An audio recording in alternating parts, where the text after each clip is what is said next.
Good rainy and grey summer everyone, I'm Annie and today I'm doing the mid-year book freakout tag with some additional extra content sprinkled in. I'm just gonna jump right in and talk about my favourite book of the year. And I actually changed this question a bit to be my favourite standalone book of the year because my favourite book of the year is a sequel, which is the next question. And at this minute, I think my favourite book of the year is Candide or Optimism by Voltaire. And before you click out, like, oh my god, this girl's talking about classics, I don't want to hear anything she has to say.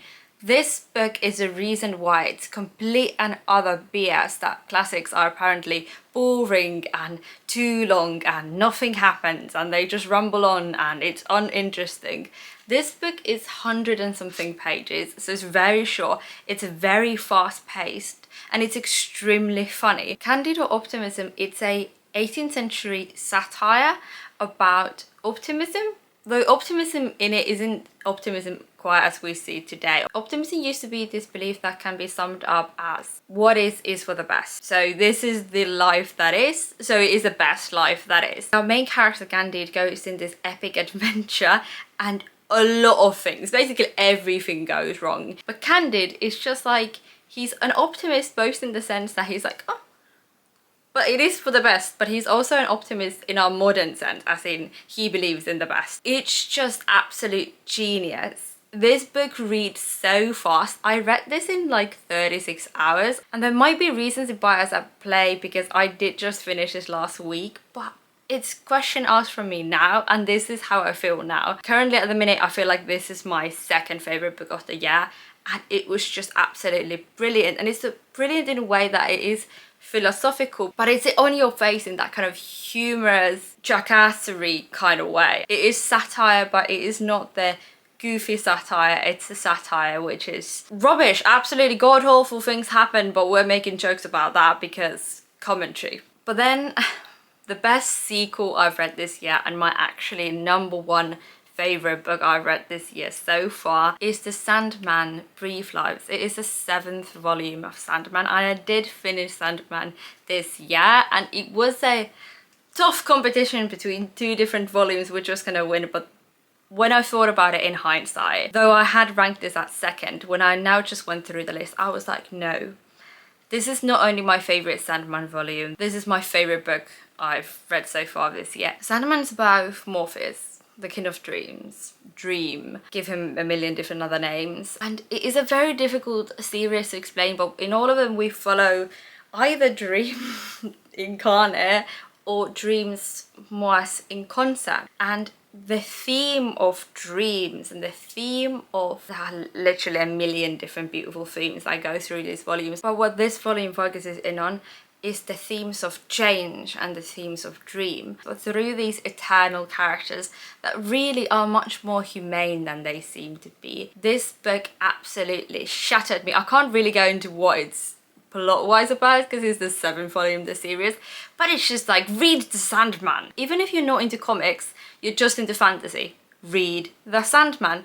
In my mind, it is the best story ever written, and that is high praise. I was just talking about Voltaire. Voltaire might be genius, but he's no Neil Gaiman. Then in here, I added a question from Jessie the Reader's mid-year book check-in tag, because I really like that tag, but I like the original mid-year book freakout tag, so I kind of wanted to combine them there. And I suppose like question 3.0 is a new release you've read this year and your thoughts on it. And I actually think I've only finished one new release this year. Might be wrong about that, but this is what I'm going to talk about, and it is These Infinite Threats by Tahera Mafi. And this was so near going in my most disappointed book question because I was so disappointed by this. I read These Infinite Threats last year just when I thought I'm not going to read any more YA really, unless it's something I'm really awfully interested in. But I actually ended up really enjoying These Infinite Threats when I read it in December. I was like, this is interesting. I don't know if it's doing anything new, but it's doing something that I enjoy. I enjoy what was giving, and it had mythological aspects in it which are not ones that I've really read a lot about. It was following a Jinn character, and I was really excited about that because like Jinn mythos is really interesting. But then I read this and I was like, this fell into all the reasons why I felt like I don't want to read YA any longer. It fell into like all the tropes. I felt like this book felt like a big bag of tropes, and not executed in a good way, because it was a big bag of tropes following characters that were very interesting in the first book that just ended up being absolutely unstandable. I did not like following these characters in the second book.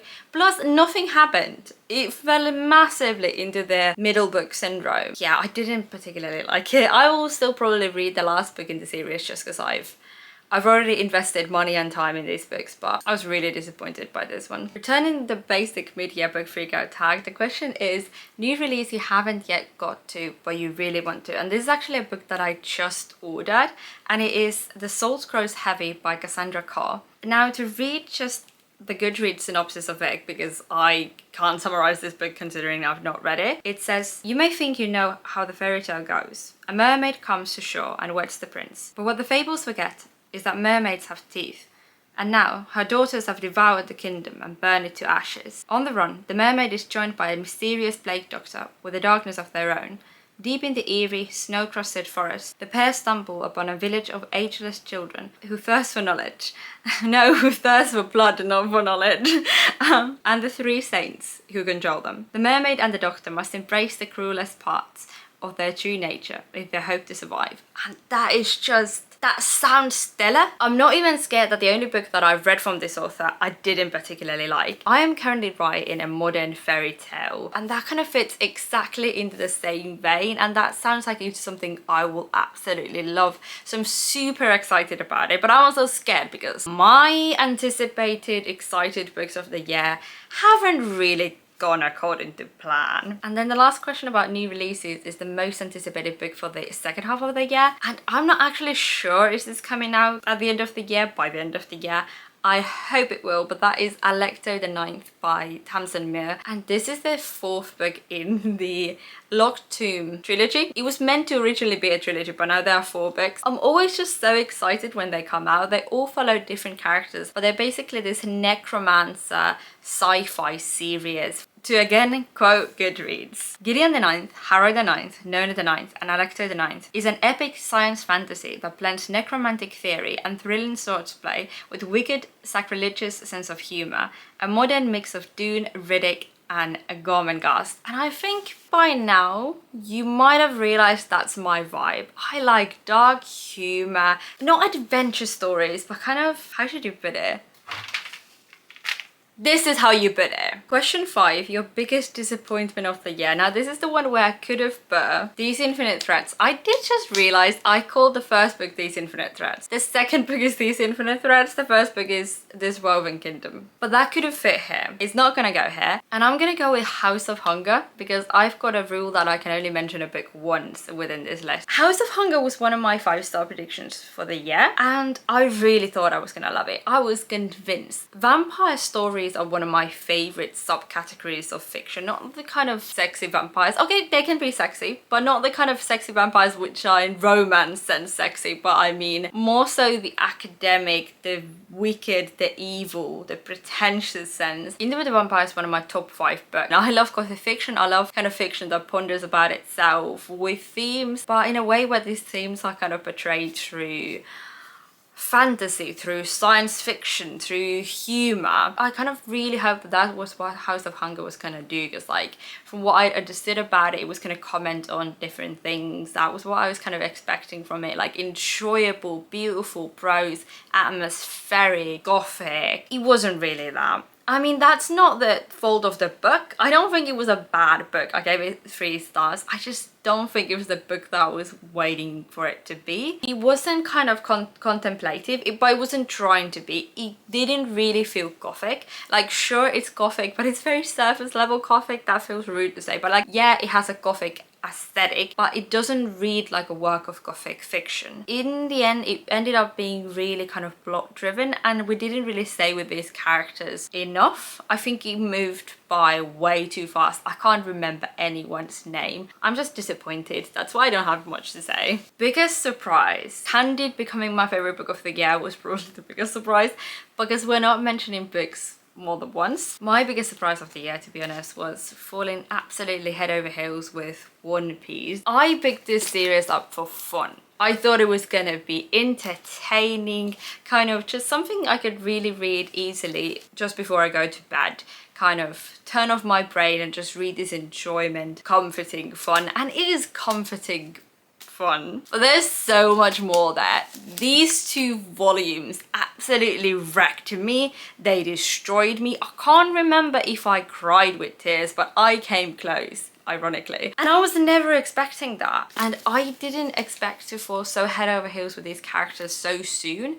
And this world just so captivated me. This was when I had been reading this series for a couple of weeks, and I was just, I can already say I'm in love. Question 5 is your favorite author of the year. And to be honest, audre came close, but her, Audre Lorde. Audre Lorde stole me, captivated me. I am in her grasp. She is a 20th century feminist icon. She's an essayist and a poet. She is a thinker. I have got her collection of essays, Sister Outsider, which I've technically not finished. It is very red, I think you can see. But I've got a couple of essays in here which I've not read, but I will definitely read them by the end of the month because I started this in February. But I also did already buy the selected works of Audre Lorde because this has got her essays, but it doesn't have her poetry. And technically this is a bit of a cheat because I had read her poetry before, but those were just a couple of poems. And I can't. What is there to say about her? She's an absolute icon. I'm just like in awe, in smile, in tears. Actually, this might have made me cry. I'm not gonna even lie. I'm just gonna move on because I could talk about Audre Lorde for years and I've not even actually finished. Well, if you consider essay one work, I've finished a multitude of her works, but I haven't finished a single book. Newest fictional crush. This is like weird because like I don't read much romance. I don't get really fictional crushes when we're talking about books. Unless it's Faramir. And I'm rereading The Lord of the Rings, so Faramir. But we can go with Sora. Let's go with Sora.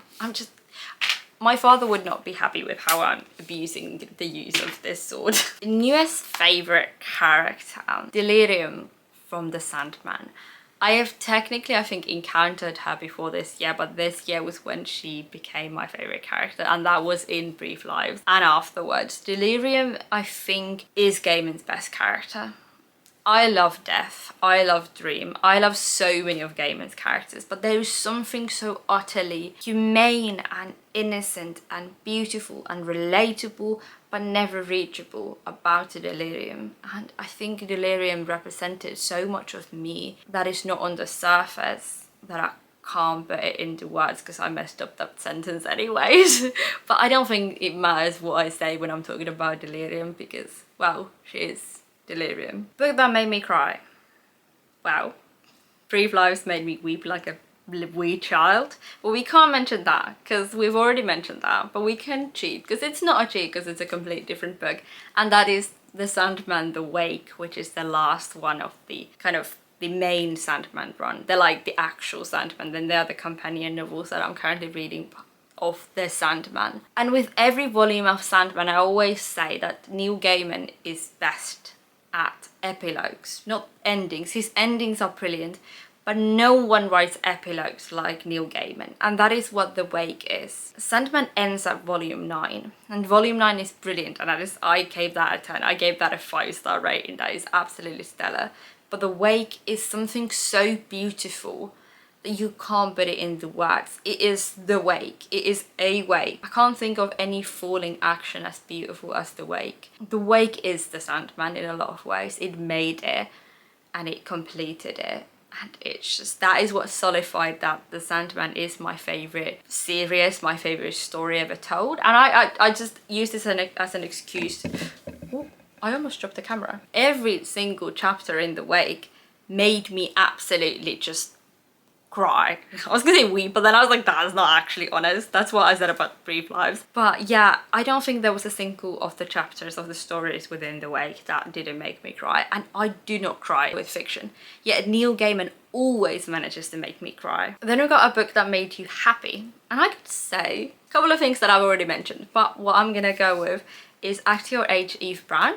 Because I don't really read at all romance. I read maybe like 5-6 romances a year, if that. But Act Your Age, Eve Brown really just hit me because of how much I related to the characters within it. And it's just such a comforting book. It fits in that cozy category that everyone is in love with recently.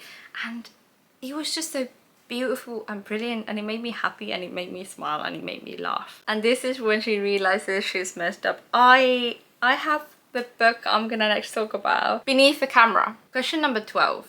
The most beautiful book you've purchased this year. And that is my other most disappointing book of the year, and that is The Adventures of Amina al-Sirafi. I thought it was 100% certain that this book was gonna be a 5-star read. I love pirates. I absolutely adore this cover. The synopsis sounded like it was made for me. I was already prepared to buy every single different volume, different edition of this book, because the one that I have is absolutely gorgeous, but each one of them is absolutely gorgeous. And that it wasn't a book for me. I didn't hate it, but I didn't love it either. This physical edition of this book is something that I can't let go of, because it is one of the most beautiful books that I own, and I think it's just absolutely gorgeous. What books do you need to read by the end of the year? Like a multitude of different books, like a million different books. But I'm gonna mention my top 3 books that I feel like I've got to, I'm forcing myself to read these books. This is an ultimatum. And these are actually all books that I'm in the middle of. The Secret History, I have been in the middle of this book for years. But you must understand that a single page of Secret History looks like this.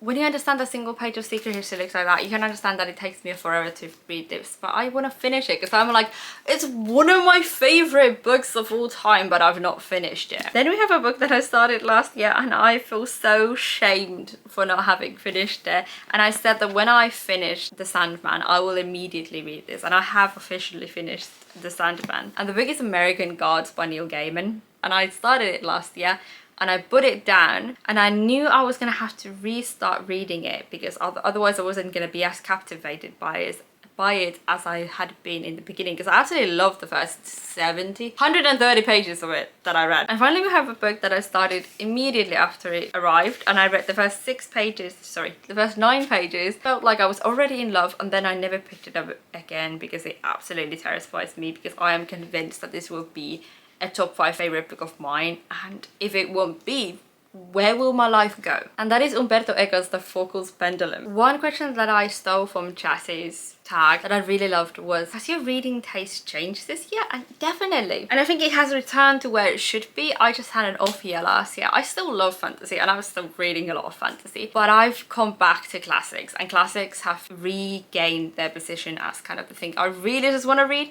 Not just like classics, but modern classics. I'm just much less interested in reading contemporary literature. It's much more of a 50-50 balance, when last year I almost exclusively read contemporary literature, and now it's just it's just revamped itself. And I really like the fact that I really like looking at the line that goes through fiction. It's like when you look at contemporary fiction, if you've not read the classics, whether that be from 100 years ago or like 1,000 years ago, you can't really see how we arrived where we're at the minute. So when you read modern fantasy books or modern contemporary books, I say modern, I mean contemporary fantasy books, contemporary books, general fiction I mean, or contemporary romance or contemporary whatever, but you've not read like the places where that genre got its start from, where that genre is pulling from within it, like where those tropes originated from, where those references originated from.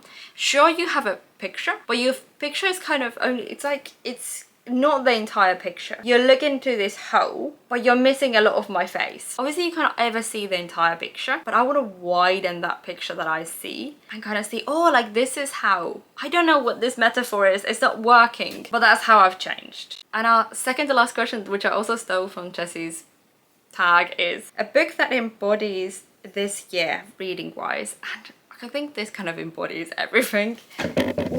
I again almost dropped the camera. And it is Italo Calvino's If on a Winter's Night a Traveller. This book has got every genre within it. It's a metafictional novel. So it's about this dude reading all these different novels, and he's finding a novel. It's a book about books. And the entire thing about this, yeah, is like literature. But not just literature, but like literature layered on top of literature. Everyone should read If on a Winter's Night a Traveller. Not everyone's gonna love it. Everyone should try If on a Winter's Night a Traveller if they're really interested in literature. It's the best book about books, but it's also just like, it's my second favorite standalone, I think. Like, this was competing against Candide. And final question was content creators you've been loving this year. And every year since I got to booktube, Murphy and Books with Lala are like, they are it. They are the ones that I consume the most. But other ones that I've really been consuming a lot this year is, well, okay, this is kind of cheat as well, Evangeline. It's not a cheat. What I mean is, like, she's not really a booktuber, but she makes a lot of book content.